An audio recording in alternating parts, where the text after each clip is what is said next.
talking about language.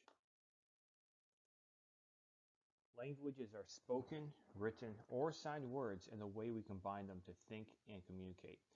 This is what sets us apart from other animals, right? So we're the most sophisticated animal on the planet, and that is because of how sophisticated our language is. So a lot of other animals have languages, that we're aware of, sounds, maybe even words that they can say, that we've identified a few of them. But none of them have the thousands of words that the human language does. The other thing is sometimes people think, oh, they only think about spoken language when they think about language, but language is also that written and that signed language. And one of the things with sign language is a lot of people think, oh, it's different, but no, that's actually very important for brain development as well, because sign language actually uses the same parts of the brain as the other language does. So language structure. So this should be review from your English class. So we're going to talk about a few parts of language. First thing is phonemes. This is the smallest distinctive sound unit. So an example would be like bat. Has three phonemes. Ba, at. So each letter has a sound. So the smallest distinctive sound is a phoneme. Chat has three also. So it's four letters, but it's three distinctive sounds. So in the English language, there are 40 phonemes. How many letters in the alphabet do we have in English? If you said 26, you are correct. That's why some other languages have, they don't have 26 letters. They have, more or less. And a lot of times is because they'll have phonemes in their language as letters. Now, a morpheme is the smallest unit that carries meaning. So this also includes prefixes and suffixes. So, one word might have different parts that have different meanings to it. And so that's how you put it together and, you form words. Hopefully, maybe in reading class freshman year, you learned about root words and things like that. Right? So that's what morphemes are, the smallest unit that carries meaning.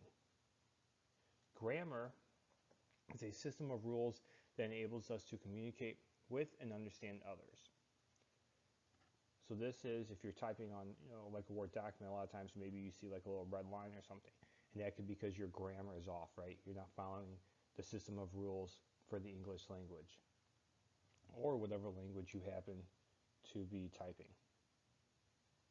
Semantics, literally semantics, we'll talk about this again when we talk about memory, but semantics just means meaning, right? So semantics with language structure is a set of rules that help us derive meaning from morphemes. An example of this could be adding ed to a word will make it be in the past tense. Another example is that there are multiple meanings for blue, right? So like, I am feeling blue, or the sky is blue, right? So semantics is rules that we have meaning to. And the last part is syntax. These are rules from combining words into grammatically sensible sentences. And it all depends on the language. Right, so in English, we'd say the adjectives come before the noun. So we'd say black cat. But in Spanish, it's actually the opposite of that. Right, so syntax, those rules for how do we combine, words to make them sensible. In every language, the syntax will be different. Language development. So receptive language is the ability to understand speech. So if you remember from the brain unit last unit, that would be Wernicke's area. So understanding speech, around 4 months, a baby can start to discriminate speech sounds, right? They start to read lips, they develop receptive language, right? So they start realizing, hey, it isn't all the same babble that they're hearing. They're actually discriminating into different sounds. By 7 months, the segment spoken sounds into individual words. They realize not only is this different sounds, these are actual words being spoken. Mom, dad, milk, things like that. And for both of these, receptive and predictive language, I have handouts that go into more depth than just this. This is just a brief overview. For productive language, the ability to speak. So remember that's Broca's area. By 4 months, babies babble, right? They're in the babbling stage. They start uttering sounds.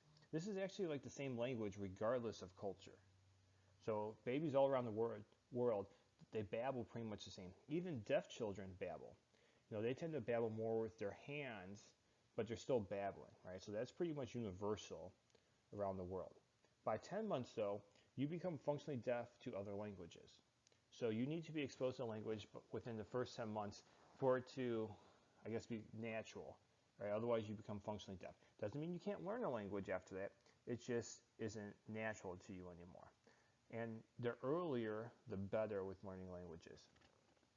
By 1 year, a toddler should be speaking at least one word, right? Mom, dad, milk, things like that. By 2 years, they're putting words together, right? 2 or 3 words together. Good mom, bad, whatever it might be. Want more milk, things like that. And then by 3 years, they're really putting sentences together. They're having conversations with you.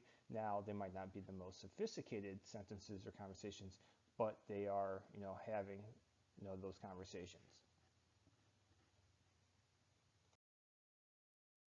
How do we learn? There's two main theories that we talk about.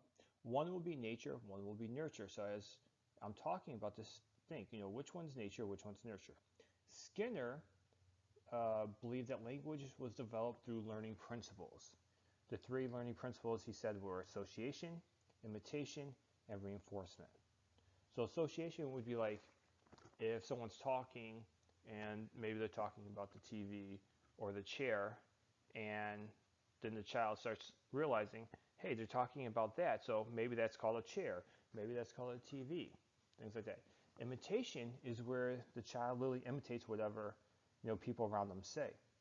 That's why when you see these young kids using this profane language, all they're doing is imitating, right? So it's hard to blame them when it's really the people around them. It's their fault because they're using this language and children just imitate it.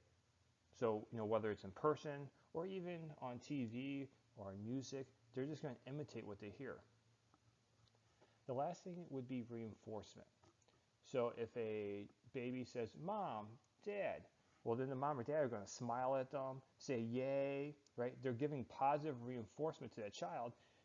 The child wants their parents, to be happy with them, so they're going to keep saying mom and keep saying dad because of that reinforcement. Chomsky takes a different view. He believes in a language acquisition device. What this is a pre-wired, so what he's saying is you are pre-wired with a sort of switch box that needs to be turned on and off for us to understand and produce language. So you're born with this language acquisition device, and when you reach a certain age, it just kind of, turns on. So now which one do you think is nature and which one do you think is nurture?